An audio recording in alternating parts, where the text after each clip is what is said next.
Do you think like working with young people keeps you young? Yes, Yeah. look at me.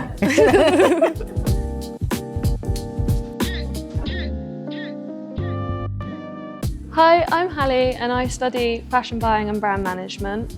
And I'm Jo and I teach fashion marketing management. And this is Coffee and Questions with My Tutor.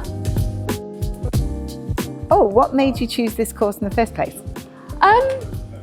Do you know what? It was actually like a bit of a last minute thing.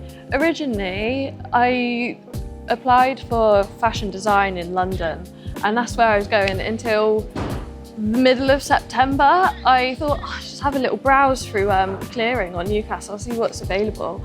And I saw this course and I read through it and I thought, do you know what, that sounds a bit more like what I want to do. Like I didn't know it was a thing. Yeah, I applied, sorted out my student finance and my accommodation the same week, and the next week I was here. Pretty Amazing. much. Oh Yeah. my God, so it's like a bit of a luck of the draw kind of thing. You were like, I know I want to do fashion, but yeah. It was very last minute, but I'm definitely glad that I changed, 100%. Yeah, so are we. 100%. What were you like as a student? Oh no. I probably wasn't a model student. I'm going to say in my undergrad, I was definitely not a model student. So I did a fashion design undergrad. I was definitely, to say, a creative student. So I did leave things to the last minute. I was the one pulling all-nighters and kind of like getting my friends to do things for me. There was once for final project, I had my friend on the sewing machine. I had another friend doing portfolio design. I was going, cup of tea, managing everyone doing what they needed to do. I loved uni, but I was like, I was definitely a last minute person. What's the most creative excuse for a late assignment you've heard? Oh my God. I've had people being in quite exotic places in the world. It's like I'm in the middle of Africa and I can't get any Wi-Fi. It's probably the most creative. In Africa mid-term. Yeah, exactly. I mean, they're living their best life, so it's fine. Yeah. Oh, do you feel like you've changed much since starting the course? Oh, so much. So much. I don't think I could even explain to you the change.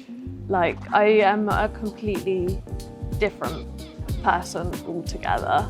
Yeah. I have so many more skills. I also have a vision of like what I want to do in life. I always knew that I loved fashion, but that was sort of it. Like, I didn't really know how I could do anything with that, what I could do. And now I know what I want to do. I know who I am. I have the confidence to do what I want to do. Yeah, it's a massive change. And it happened so quickly as well. It's not like it's taken me a whole 2 years to grow and develop it. It was pretty much as soon as I came here. Really? Yeah, I just felt this throughout that first term, then 12 weeks, like just so much changed, so much shifted. I'm so happy to hear you say that. It's so nice.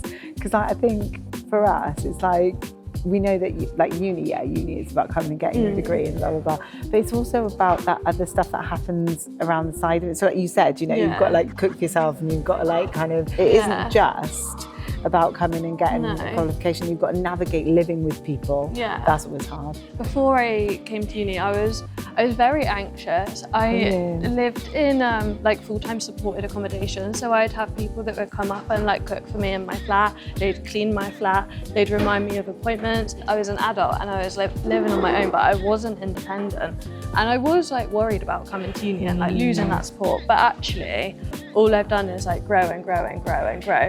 And to like actually think back and think like where I was compared to where I am now is like, it's actually quite insane. It's life changing. Like, yeah, it's been so good for me.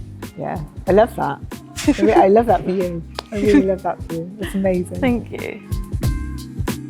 What's your favourite thing that you've done recently outside of the course? Right, the other day I went to, it's in Tapswell. Is that the place? There is a place called Tapswell. Okay. I went to Tapswell and they've got like this escape room. It's a sit-down escape room. Jack leads that you're sticking in different ports. It was really cool. I would love that. I love an escape room. The last escape room I did was on Halloween, and it was and it was like a scary one, and it was actually really scary, and it was in like this like bunker. The person's like in a mask, and it started off, we're all handcuffed to this thing, and then you've got to find the keys and stuff. The person in the mask was like, I need one person to stay here with me. And all of my friends were like, absolutely not, absolutely not, absolutely not. And so I had to stay, because not even my partner would stay. He went and left me. I'm obviously the bravest. But at the end, they chased us out with the chainsaw. I don't know that I want to do it again. I can't even remember what you're talking about.